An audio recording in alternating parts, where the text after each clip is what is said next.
ये खुशफहमी है पाकिस्तान तहरीक इंसाफ की कि खान साहब बाहर आ रहे हैं? जी बिल्कुल, ये उनकी खुशफहमी है और ये 24 नवंबर के हवाले से भी वो बिल्कुल जो है वो यानी ख्वाब देख रहे हैं और खुशफहमी का शिकार है। ये 25 को जो है वो बिल्कुल इन्हें मालूम पड़ जाएगा कि इन्होंने गलत तरीक़ाकार और गलत पॉलिसी ये इख्तियार किए हुए हैं। इनके पास इसके अलावा कोई ऑप्शन नहीं है कि ये पॉलिटिकल पार्टी से पॉलिटिकल लीडरशिप के साथ बैठे, रूल्स ऑफ गेम जो है वो तय करें और जो भी मामला है वो पॉलिटिकल है, वो इलेक्शन से मुतल्लक है, अदरवाइज है, ये बैठेंगे टेबल पे तो फिर ही ये चीज़ें जो है वो आगे बढ़ेंगी। इस तरह से कुछ हासिल नहीं होगा। ये खुशफहमी में मुब्तला हैं और ऐसे ख्वाब फिलहाल ना देखें। तो जनाब ये सारी सूरत हाल है सियासी जिस पर हमने गुफ्तगू करनी है। सलमान आबिद साहब सीनियर तजज़ियाकार हमारे साथ स्टूडियोज में मौजूद हैं। अस्सलाम वालेकुम सलमान आबिद साहब। वालेकुम सलाम, कैसे हैं आप? ठीक ठाक हैं? सब आप कैसे हैं? मैं ठीक ठाक, आप कैसे हैं? अल्लाह का शुक्र। सलमान आबिद साहब क्या देख रहे हैं? डील ढील सब आवाज़ें आ रही हैं। तोशाखाना 2 केस में जब जिस तरह से रिहाई हुई है, जमानत मिली है और रिहाई का कहा जा रहा है, तो क्या लगता है आपको कि पाकिस्तान तहरीक इंसाफ की और बानी PTI की जो मुश्किलात हैं वो कहीं ना कहीं अब कम होना शुरू हो गई? देखिए हिना, इमरान खान के खिलाफ जितने भी मुकदमात थे, इनकी नोयत कानूनी नुक्तों से ज़्यादा सियासी नोयत की थी और सियासत की बुनियाद पर ये मुकदमे बनाए गए हैं। और इमरान खान पहले फ़र्द नहीं है जिन पर ये मुकदमे बने हैं। इससे पहले नवाज शरीफ पे बने हैं, बेनज़ीर भुट्टो पे बने हैं, भुट्टो साहब पे बने हैं। पाकिस्तान की एक सियासी तारीख़ है।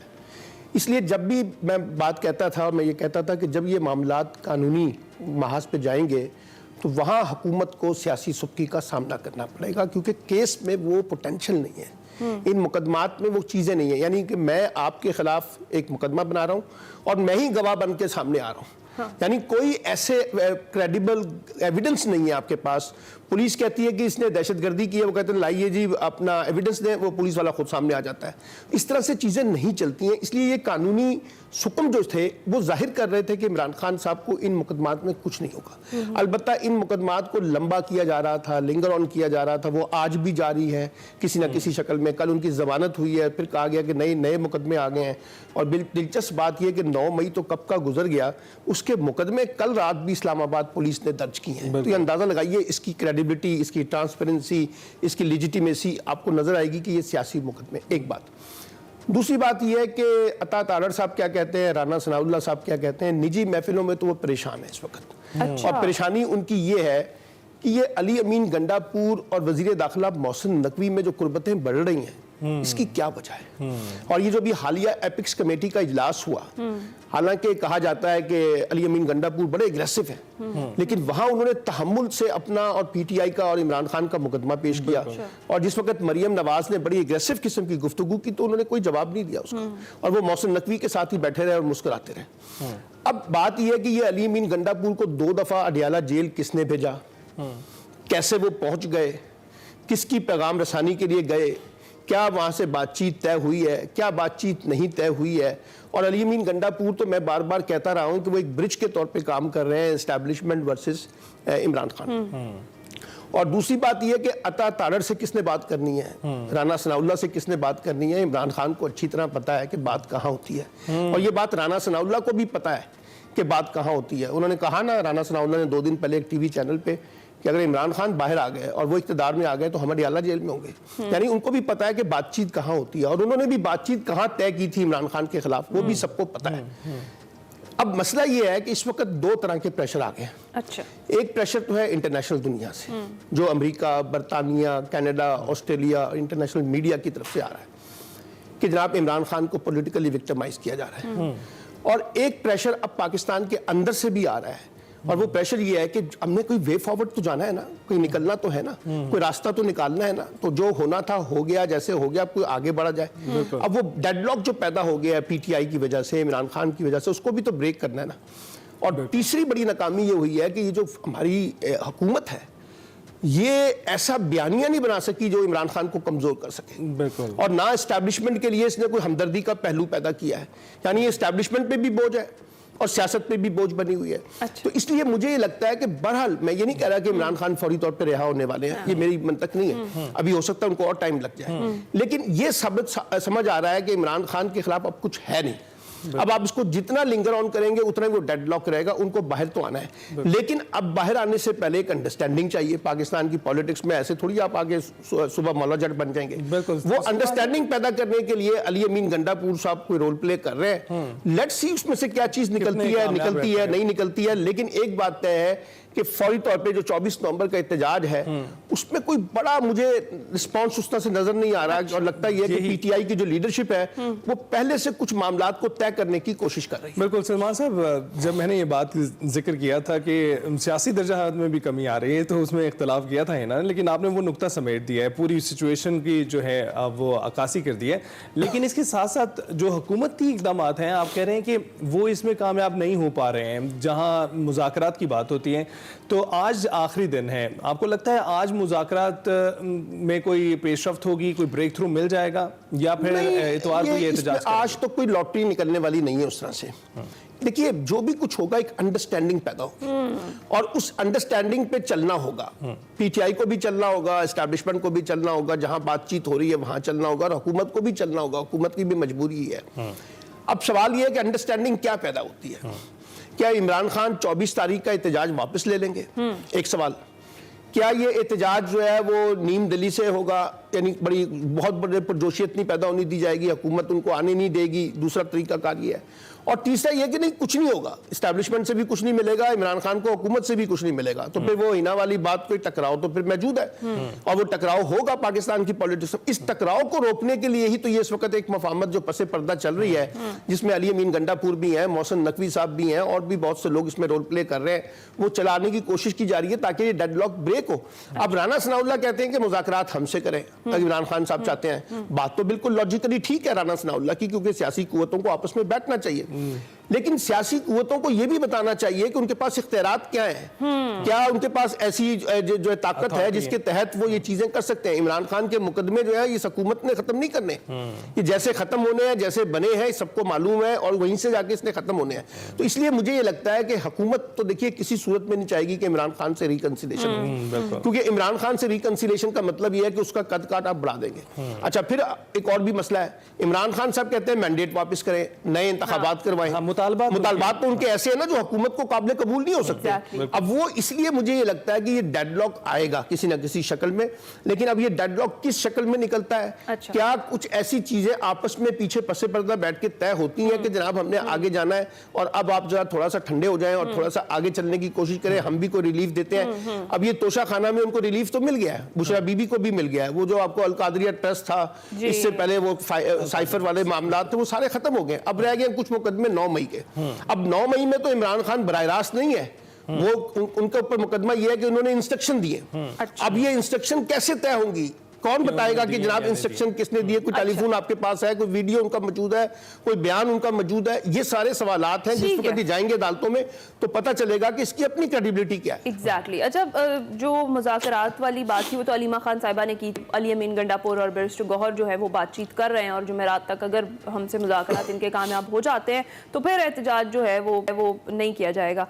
लेकिन हम देख रहे हैं कि दूसरी जानिब तैयारी पूरी है, हुकूमत की भी पूरी तैयारी नज़र आ रही है हमें, क्योंकि रेंजर्स जो है एफसी के एहलकार हैं उन्हें तलब कर लिया गया है और किसी भी किस्म की जो सूरत हाल है उससे निपटने के लिए गवर्नमेंट प्रिपेयर है। आपको लगता है कि अगर ये एहतजाज होता है और इसी तरीके से लोग बड़ी तादाद में निकलते हैं इस्लामाबाद पहुंचने के लिए तो एक बड़ा टकराव हो सकता है या तसादुम का खदशा है, हालात बिगड़ सकते हैं? देखिए 25, 30, 35 हज़ार बंदा भी अगर इस्लामाबाद पहुंच जाए और बैठ जाए तो एक बड़ा क्राइसिस क्रिएट कर सकता है।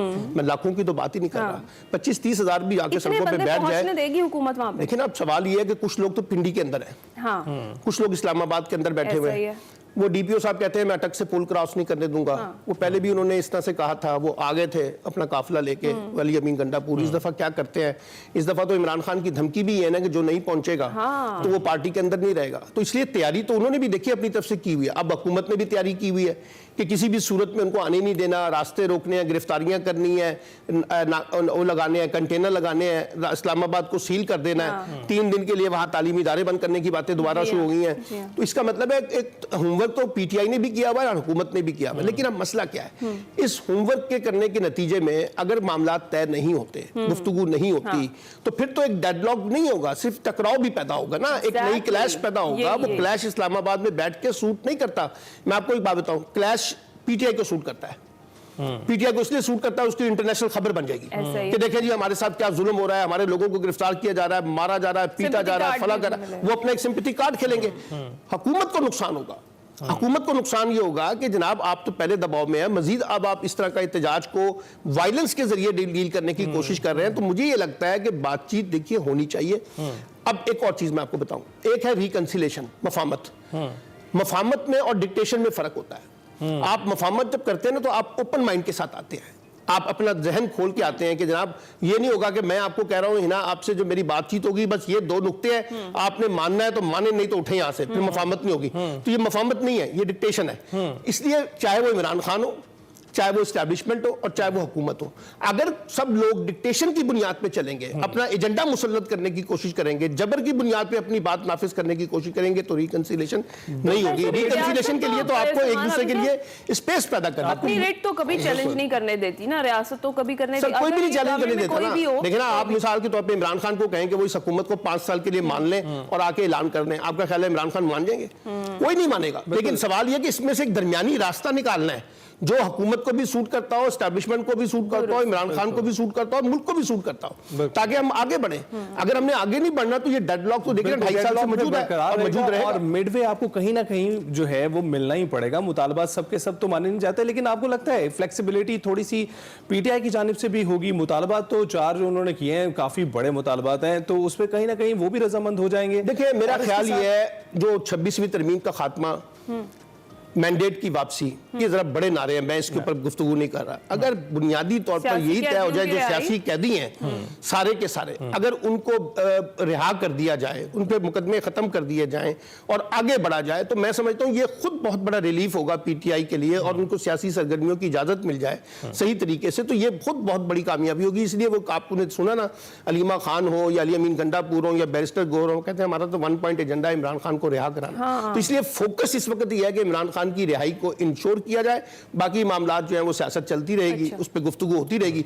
बुनियादी इस वक्त नारा यह है। लेकिन अगर यह होगा कि कल रात भी आपने लोगों को गिरफ्तार करना है और कल रात भी आपने नए मुकदमे बनाने हैं, तो फिर इसका मतलब है आप लड़ाई करना चाहते हैं, डेडलॉक पैदा करना चाहते हैं, टकराव पैदा करना चाहते हैं, वो मुल्क की सियासत के मफाद में नहीं है। सही है, बिल्कुल सही। अच्छा, और दूसरी जानिब मौलाना फजल रहमान भी यही कह रहे हैं। आपको क्या लगता है कि 24 नवंबर के एहतजाज की जो कॉल है पाकिस्तान तहरीक इंसाफ की जानिब से दी गई है, इसका वक्त मुनासिब है? मौलाना फजल रहमान कहते हैं कि मुनासिब वक्त नहीं है और जो पाकिस्तान तहरीक इंसाफ है उसमें मुअस्सर हिकमत अमली बनाने वाले लोग भी नहीं है। तो पहली बात तो यह है कि हुकूमत हो वो कभी भी नहीं कहती ये एहतजाज का ये मुनासिब वक्त है, वो तो हमेशा ये कहेगी।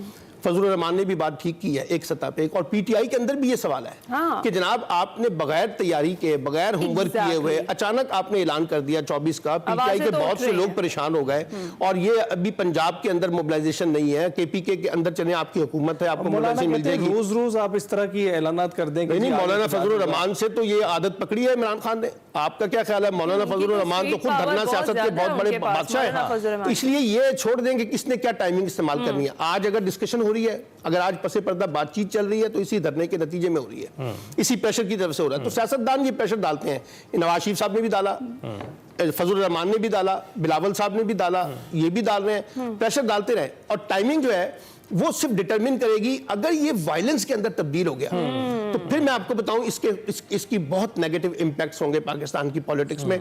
इसलिए डेमोन्स्ट्रेशन जो है वो पॉलिटिकल दायरे कार में हो, लीगल दायरे कार में हो, कानूनी दायरे कार में हो, कॉन्स्टिट्यूशनल दायरे कार में हो, तो सबको सूट करती है। जब इसके अंदर वायलेंस आ जाए, चाहे वो हुकूमत पैदा करे, चाहे वो अपोजिशन पैदा करे या हालात पैदा कर दे, तो फिर उसके मामलात किसी के कंट्रोल में नहीं रहते, तो उससे बचना चाहिए।